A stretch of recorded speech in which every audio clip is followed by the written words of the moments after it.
Welcome to Garden City Church, a place where you can belong before you believe. If you'd like to partner with us here at the channel, there's 3 ways you can do that. You can like and subscribe. You can share this video with a friend. You can partner with us financially. You can do that through our website or by mailing us a check. We love you all so much. Let's get into the Word with George. There once was a traveler who was traveling in France toward the Alps. And in the foothills, he came across a piece of land that was really unhealthy. It was barren compared to all the other places he had been that were so lush and green. It was bereft of people, and then old gardens, old fields were decimated, and trees had died, and there just wasn't much life. And as he was walking through that barren and desolate land, he saw a lone figure. And as he got closer, he realized it was an old shepherd. There were sheep around him. And this old figure, this old shepherd, as he was walking, took this staff and would just hit it into the ground. Then he'd stoop, and then he'd walk a little farther, and then drive the staff into the ground and stoop, and then keep walking, and repeated that. As he got closer again, he hailed the shepherd, and the shepherd came up, and they began talking and learning about this area. And as he was talking with the old man, the old shepherd said, "Hey, do you have a place to stay? There's not many places around here." And he said, "No, I don't actually." And he said, "Well, come stay with me. I've got a fire with soup, and we can eat together. You can stay with me." And so he did. And that night, as they were talking around the fire, he noticed one unusual thing, that the old man had this big bag, and by it was a pile of acorns. And as they were chatting, he was just sifting out acorns that were cracked or broken or unhealthy. And then he was creating this pile of really great acorns. And then at the end, he put about 100 acorns into his bag and set it to the side. I went to sleep. And the next morning, the shepherd woke him up and said, "Hey, I'm headed to the Alps. If you're headed that direction, I'd love to walk with you." And the traveler was. And so as they walked, he observed this old shepherd driving this steel staff into the ground, pulling it out and dropping an acorn, and then walking a little bit farther as they were talking, driving it in, pulling it out, and then putting an acorn. And he just kept planting. And the traveler found out that he'd been doing this for 3 years, and he was blown away that he'd planted about 100,000 acorns. And out of all those, 20,000 were growing. And the old man figured that there probably, at the end of the day, there'd at least be 10,000 new oak trees because of all the oaks he had been planting over the last 3 years. Years later, the traveler went and visited that same spot, and found that the shepherd had died at about 87 years old. And through that whole time, from 55 to 87, he had planted acorns every day. The results were amazing. That whole swath of land at the foothills of the Alps had transformed. Not only had trees and oak trees and beech trees and birch trees and all kinds of life come back and wildlife come back to the area, but streams began flowing, and like water that was healthy and pure began flowing, and people started flowing back into this area, and the whole land had transformed into a healthy ecosystem. And the story that I'm telling you was written by a man named Jean Giano, and he wrote this in the actual story. The traveler asked him how he had gotten started with this work of planting. And he said this. He said, "Well, I lost my son and my wife. And after that, I decided to come here to be alone and enjoy an unhurried existence with my sheep and my dog. But then it had struck him that this part of the country was dying for lack of trees. And having nothing much else to do, the old shepherd had decided to put things right. So he began planting trees, and he had been planting trees in this wilderness for 3 years already. And he planted at that point, he had planted 100,000 acorns. Out of those, he thought 20,000 had come up. Of the 20,000 that had started growing, he expected to lose at least half of those because of the unpredictable weather and animals. But that meant that he believed that he'd have 10,000 oaks that would grow where before there'd been nothing. And so after that encounter, every year that young traveler for years would just go visit that area and visit with the shepherd, see the work that he had done. And over a period from the time that the shepherd was 55 years old when he had started to the time that he was 87, the year that he died, he planted. He planted through the First World War. He planted through the Second World War. And no matter what was happening, no matter how chaotic the world got, the ups, the downs, the challenges of, being a shepherd, every day he planted those acorns and other types of trees, birch and beech, and he began to create a diverse ecosystem.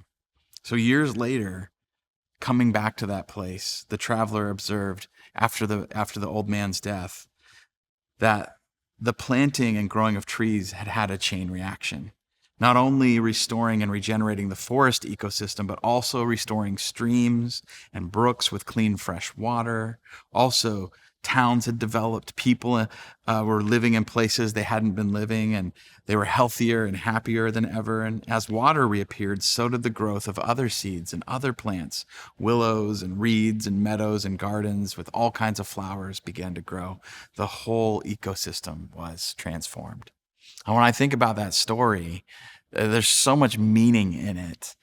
But when I read the New Testament, I read one of my favorite authors, Paul. I call him Pastor Paul. Some people call him Apostle Paul. But he really had a pastor's heart. He loved people. He planted these gardens, these churches all over the Mediterranean, all over the Roman Empire in really challenging times and really barren times, and in situations where there was lots of division, lots of darkness, lots of challenges, and even violence going on in that world. And he loved those churches, and he was always cultivating them. And some of the language he used, some of the primary images he used about his work was that of a planter, that of someone who was planting seeds and cultivating harvest, cultivating fruit. Paul wrote this in Galatians 6:7-10. He said, "A person will harvest what they plant." Like the seeds that we plant will bring a harvest. Out of seeds come fruit. And the other interesting thing is, out of fruit come seeds. And when you plant those seeds, you get more fruit. More fruit, you have more seeds. And so there's just this multiplicity, this reproducing concept in it. And Paul wanted to see the kingdom of God, the way of Jesus, the life of Jesus multiplied and growing in the world. So he writes, a person will harvest what they plant. Whether you know it or not, you are planting seeds. The question isn't whether you're planting seeds, it's what kind of seeds are you planting? He goes on to write, those who plant only for their own benefit or plant selfishly will harvest devastation from their selfishness. But those who plant for the benefit of the Spirit in partnership with the Spirit of Jesus will harvest eternal life from the Spirit. So let's not get tired of doing good, because in time we will have a harvest if we don't give up. I just love the imagery that Paul uses. That he viewed himself as a planter, following in the tradition of Jesus, who often told stories about understanding the heart of God and understanding the kingdom in the way like a farmer planting a field and cultivating a field does. That God is cultivating in our world and all the brokenness and challenge and division. He is cultivating the good. And whenever churches were experiencing any kind of division, any kind of hardship, darkness, challenge, Paul often came back to this concept that we need to plant good seed in the midst of darkness. When there's division, when people are having fights within the church and out in the world, one of the best responses is to plant good seed, the seeds of Jesus. And notice he says, don't get tired. Don't give up. Like, don't stop doing good. Don't stop planting these seeds. I think it's really easy when things get dark, when things get divided, when things get tense, to be looking around, get distracted, and stop planting good seeds, seeds of the kingdom. Or we look around and we get discouraged. We can get disillusioned, and the result is that we stop planting good seeds. It distracts us. Or sometimes we might look at other people and say, like, look at the bad seed that they're planting, and get so caught up in comparing or being frustrated with the bad job or the bad seeds other people are planting that we stop the work of planting the good ourselves. Paul says, don't stop. Don't get tired. Don't get discouraged. Keep doing the good for everybody in every situation you can find yourself in. And so today, the imagery of like a gardener planting seeds, it resonates deeply with me. I remember my grandfather, he was always planting things. I remember driving up to his home in Yucaipa. He lived basically in this kind of high desert, foothill mountain area. Not much grew that was pretty, but his garden, you'd pull into the driveway, it was a veritable garden. It was lush. It was gorgeous. There's snapdragons and nasturtiums, and he had a rose garden. He named every rose after someone in the family, so he made sure to keep them alive the best he could. And it was a beautiful garden, and his hands always had like some dirt on him. He was pretty fastidious, but like when he's outside, there was always like mud and dirt because he was planting. He was doing the work of a gardener.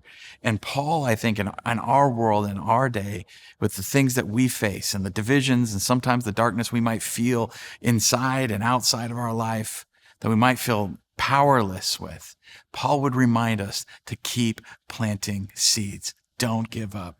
In fact, in Philippians 4, he teaches this: finally, brothers and sisters, family, whatever is true, whatever is noble or honorable, whatever is just or right, whatever is pure or good, whatever is lovely or beautiful, whatever is admirable, if anything is excellent or praiseworthy, think about such things. Whatever you have learned or received or heard in me or seen in me, put that into practice. I love this teaching because he's reminding us that the seeds of the kingdom are what we need to keep our eyes most closely attuned to. Not the evil, not the wrong. We need to be aware of those things, but not focus all of our attention and energy there, because then we get out of the work of cultivating the good and we get distracted by the bad. And in this, he says, think about these things. Think about these seeds of goodness and beauty and truth and the things that are praiseworthy and excellent. If you've learned anything, if you've received these seeds from me, if you've seen them, experienced them, take those seeds, put them in the bag. Just like that old shepherd who was sifting the good seeds from the bad. Collect all the good that you see in Paul, he's saying, or other leaders and in the world around you. Collect the seeds that you can find that are good. Put them in the bag and then practice them. Practicing is planting. It's acting. It's planting these seeds in our church family, in our personal families, at our workplaces, in our world. We're to be planting for the good of all. So today I want to, if you take anything away from today, to just have this image of your life being someone that has a bag, like you have a heart, you have a mind, and God wants to use that like this container that is collecting good seeds, the seeds that are of the kingdom, the seeds of God, and fill those bags, fill those containers with seeds, and then begin planting them. And again, Paul, whenever he's addressing the churches and they're facing challenges, he goes back to those seeds. Sometimes they're referred to as like virtues. But these seeds, he gives to the church and reminds them, don't forget about these things. Practice, plant these seeds in your life and the life around you. So I'm just going to read through a few passages to maybe like spark our imagination if we're feeling unimaginative, or we feel kind of shut down, or we feel disillusioned, we feel tired. That some of these lists that Paul gives us as seeds are really these bags that he's giving these old churches, but maybe we could use some of this today. So he wrote about seeds to plant in Galatians 5. He said, the fruit of the Spirit is love and joy and peace and patience, kindness, goodness, faithfulness, gentleness, and self-control.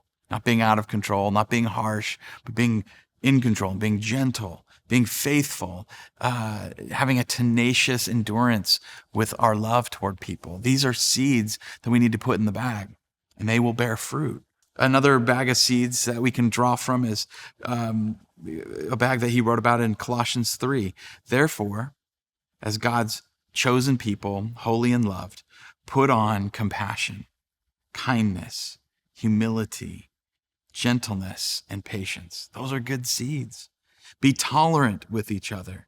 If you guys have kids or nieces and nephews that ever get some contentious conflict, I know my kids sometimes will go from small little arguments and then all of a sudden they can be wrestling. And my daughter usually wins that wrestling match. She's 12 and he's 8. But like that word, be tolerant with each other. If someone has a complaint against anyone, forgive each other. This idea of we got to put up with each other. We got to create a space of grace. We got to have some tolerance for one another. We got to learn to forgive. Plant these seeds. Put these seeds in your bag. As the Lord forgave you, so also forgive each other. And over all these things, put on love, which is the perfect bond of unity. Oh, I love it. There's another passage that Paul has just given seeds to people.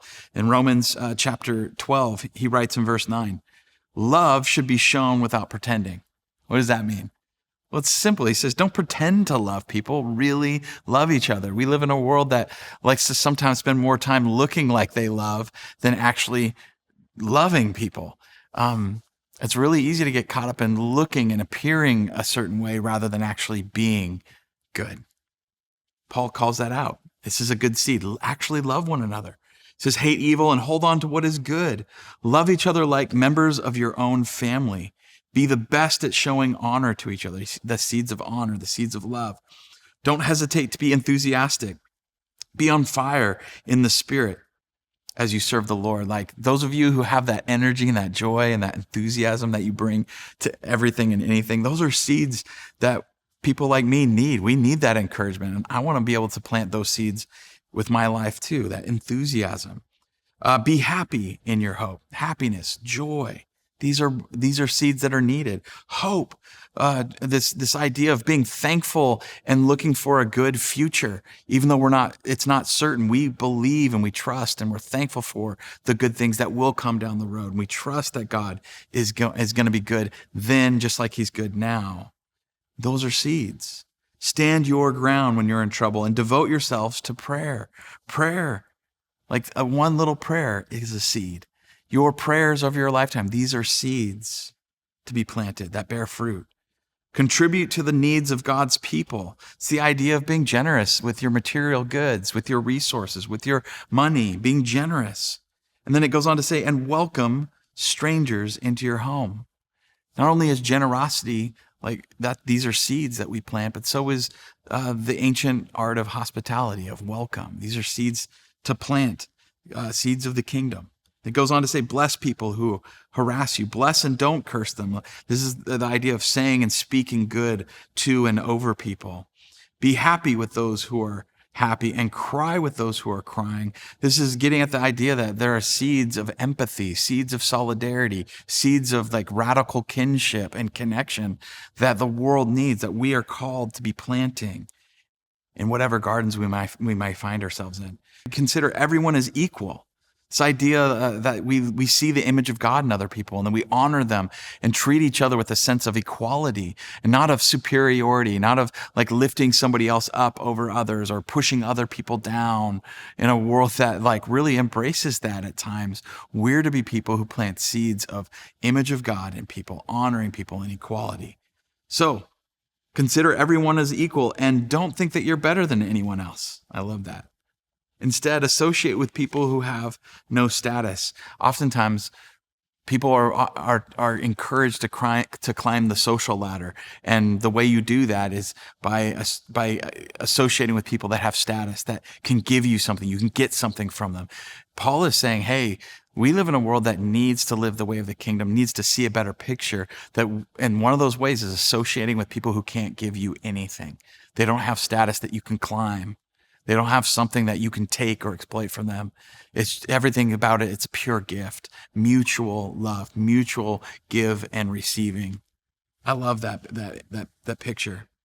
So don't think that you're so smart. Don't pay back anyone for their evil actions with more evil actions. Later it says actually defeat evil with good, not with more evil. And then it says show respect for everyone and what everyone else believes is good. So give people courtesy and compassion. These are the seeds of the kingdom. I love these seeds that Paul is giving the church, and I think he gives us today.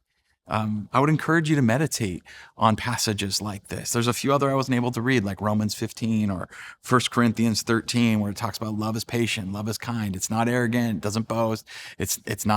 Doesn't love to do wrong things. It just goes into this beautiful list of what love does and what it hopes and what it believes. The scriptures are filled, and Paul's writings are filled with these seeds of goodness and peace.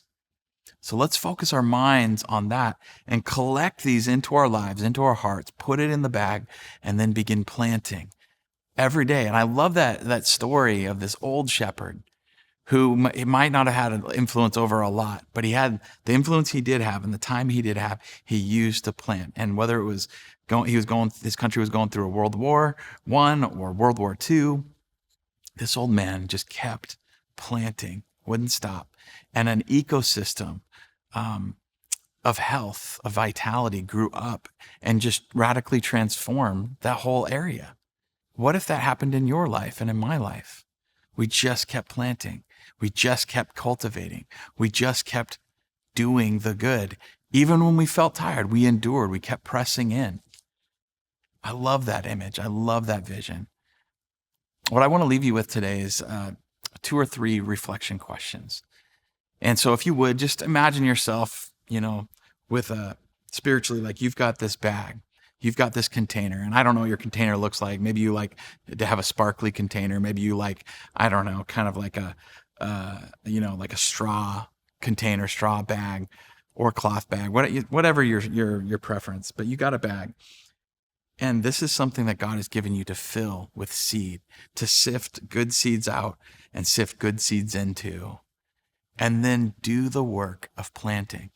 So my first question for you to reflect on is, when you look in the scriptures here, what seeds resonate with you that you need more in the bag? You need to put more of these seeds in your bag. The other question is, when you look out at your world and you look at the people in your life and all the craziness that's in the world, I believe there are good things and there are people planting good things, good seeds. What seeds are you seeing other people plant? And how could you learn to get that into your bag to also be planting those?